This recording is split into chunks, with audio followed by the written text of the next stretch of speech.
sayang.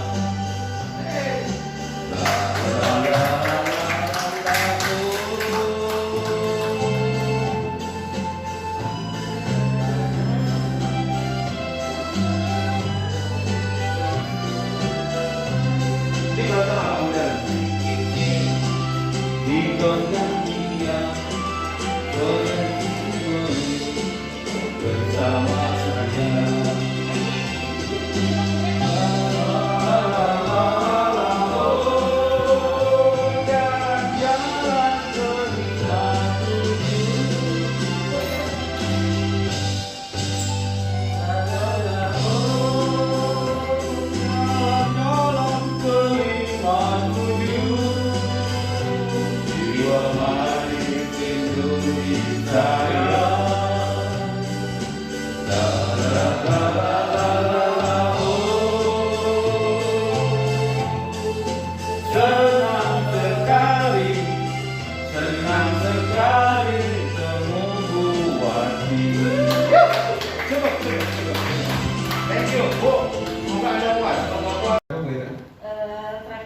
Travel, apa pertanyaannya?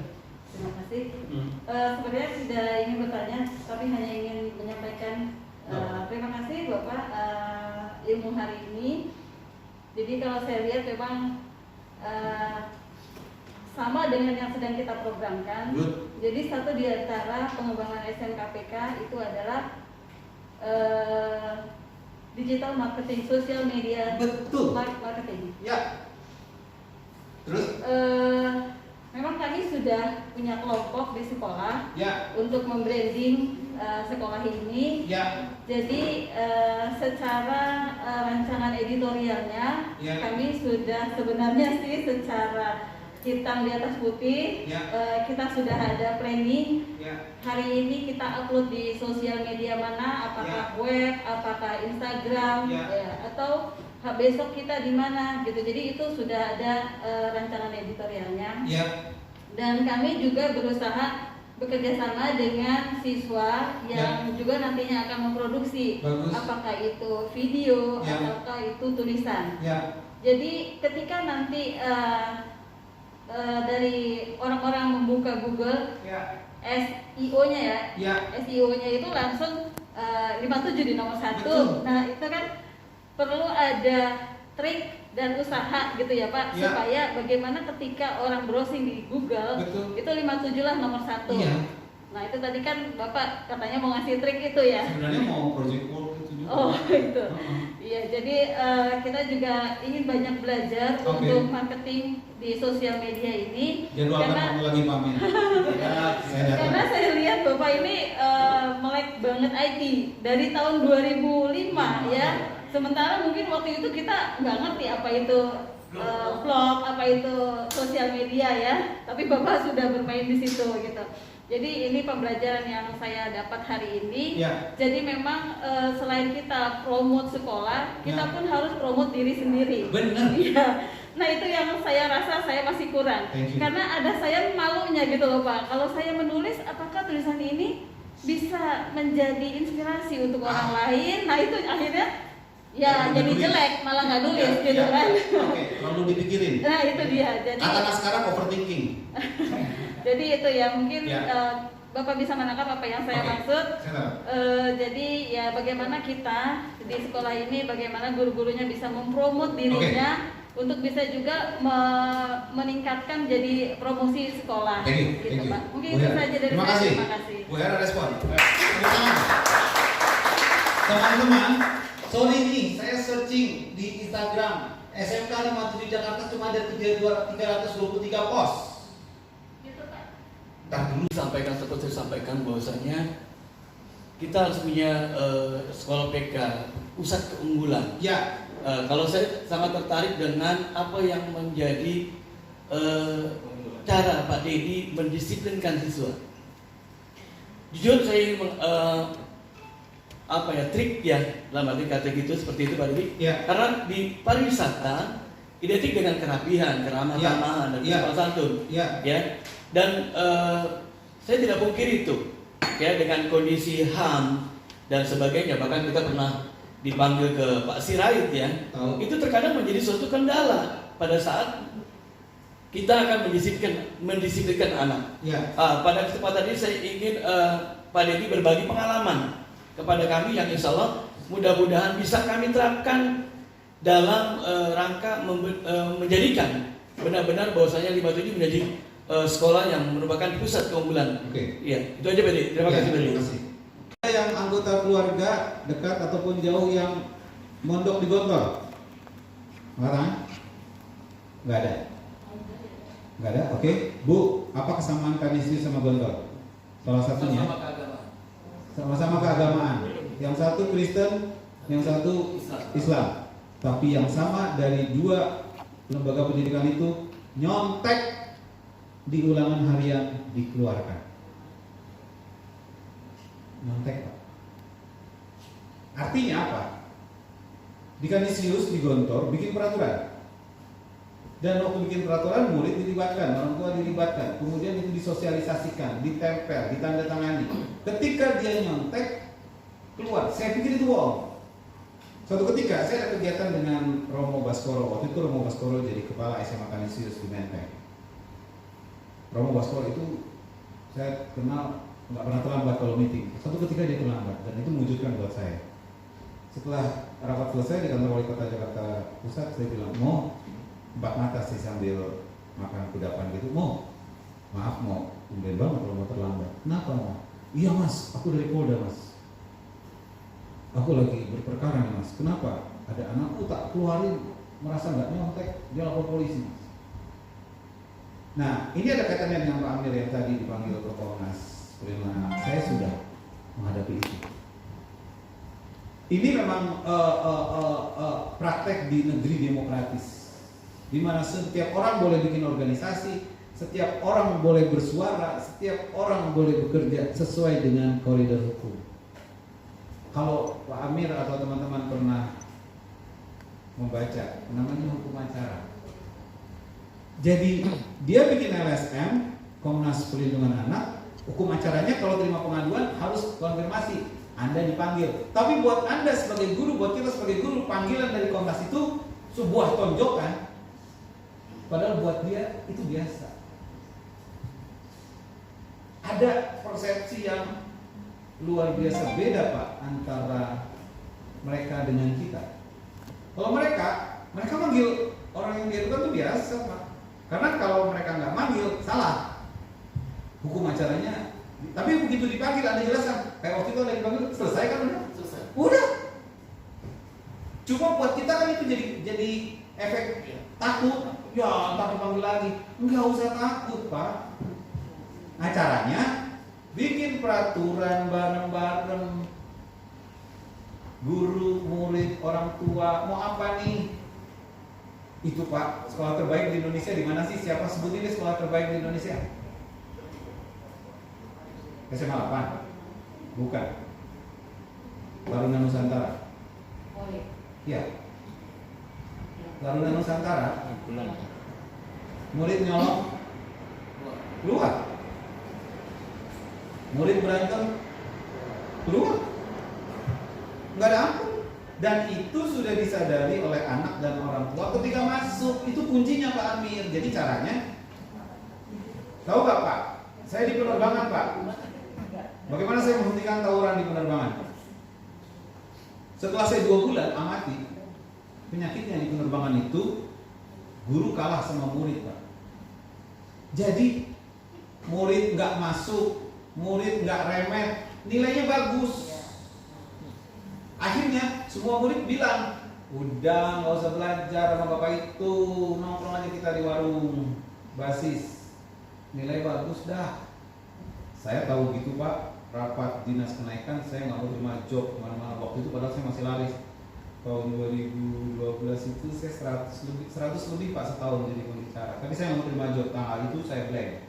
Schedule saya off. Kenapa? Saya mau tolongin rapat. Bener Pak, wali kelas pertama rapat. Bu, ini si Iwan nilainya 2 PPKN mau bahasa Indonesia. Kalau voting memutuskan dia naik, ya dia naik. Yang lain udah bagus. Lah, kok ujuk-ujuk voting? Emang tata cara kenaikan ada voting? Enggak Pak. Kebiasaannya di sini itu tadi konsep manajemen. Kebiasaan yang salah, yang seolah-olah jadi benar. Dia nggak KKN-nya pacaran apa? PPKN. Siapa yang ngajar PPKN? Oh saya Pak. Bu, Ibu udah kasih soal remet. Udah Pak, 5 kali saya panggil remet nggak pernah ngerjain. Iya, tapi nggak dikasih jawabannya.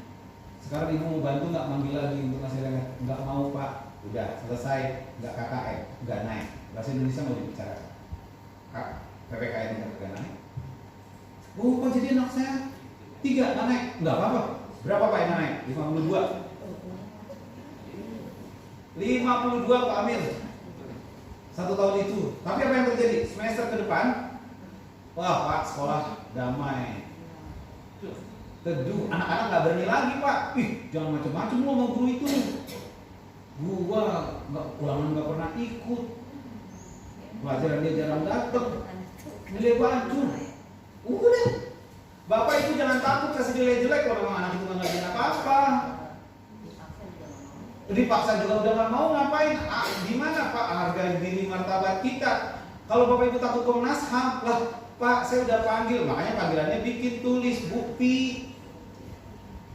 Saya udah panggil Pak 17 kali. Kalau berperkara di Komnas PAI, di Komnas HAM dihukum, Bapak menang Pak Amir. Kenapa? Ini bukti. Hukum kan bicara bukti. Ini saya udah panggil 17 kali. Ini soalnya dia nggak pernah jawab. Ya nilainya 0. Apakah saya salah? Kan kalau kepala sekolah bilang gini, Bu, sebagai guru nggak boleh kasih nilai 0. Iya. Sebagai guru nggak boleh kasih nilai 0. Ya Ibu kasih nilai sendiri dah. Kalau saya gitu. Pak Didi kok gitu? Biarin. Ya udah deh Pak, anak itu tetap nggak naik. Cuma Bapak nilai jangan 0. Oke, 4. Ya, jadi Pak Amir, Kanisius Bapak tahu nggak bayarannya berapa? Bisa 3-4 juta Pak, yang kaya bisa 5 juta. Uang pangkalnya berapa? 75 sampai 100 Pak. Tapi apakah Kanisius kekurangan murid kalau peraturannya kejam? Dan Bapak tahu, kalau Bapak searching Kanisius, anak terlambat suruh ngepel Pak. Anak-anak orang kaya di Kanisius suruh ngepel. Padahal di rumah mobilnya iya. Di sini KJP kurang ajar. Gurunya takut. Nilai dikasih dia nggak ngerjain tugas. Ya salah siapa? Tapi saya bilang tadi, Bapak Ibu mungkin nggak salah karena sistem nanti dipanggil Komnas, jadi Bapak Ibu takut. Ya kalau takut mah, apalagi pandemi. Kalau perlu samperin, kalau udah disamperin juga makanya disamperin foto. Kasih soal, kasih surat ini, udah kayak gini juga nggak ada nilainya, wajar. Jangan, makanya saya telepon Pak. Ini telepon nggak diangkat, saya japri. Halo, apa kabar bro? Maaf Pak, tadi saya lagi kamar mandi. Sekarang saya bisa telepon. Maaf, udah bukan jam MTK. Apa Pak, saya telepon Bu. Kan pakai WA. Kebetulan saya dulu pakai Plus Media, nggak pakai pulsa kan? Pakai pulsa juga nggak apa-apa. Jadi Pak Amir, komitmen ditandatangani, tata tertib ditandatangani, dijalankan. Kalaupun ada korban, nggak banyak. Kalau saya ada korbannya, di 36 saya ngeluarin 62 murid Pak setahun. Tapi habis itu Pak, sekolahan, tadinya lompat pagar Pak tiap hari, sekarang nggak ada yang berani lompat pagar. Kenapa? Ketahuan lompat. Salah satu peraturan narkoba, mencuri, lompat pagar, kekerasan, asusila kayaknya nggak pernah dapat kalau di sekolahan saya.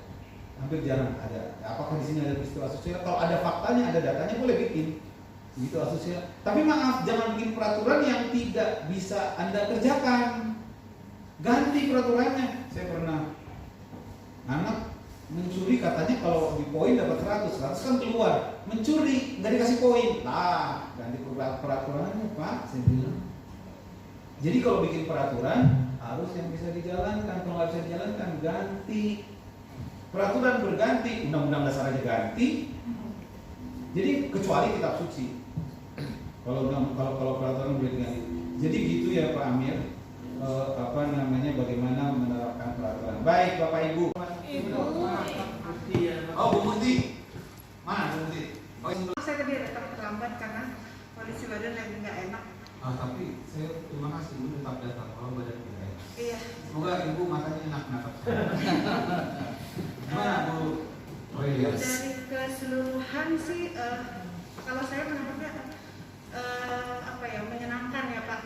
Banyak ilmu yang saya dapat dari mulai pengembangan diri terutama, bagaimana memotivasi bukan cuma guru tapi ke siswa, mendisiplinkan, terutama mungkin kadang kita saya sih terutama yang kadang masih ragu, ini enggak ya gitu.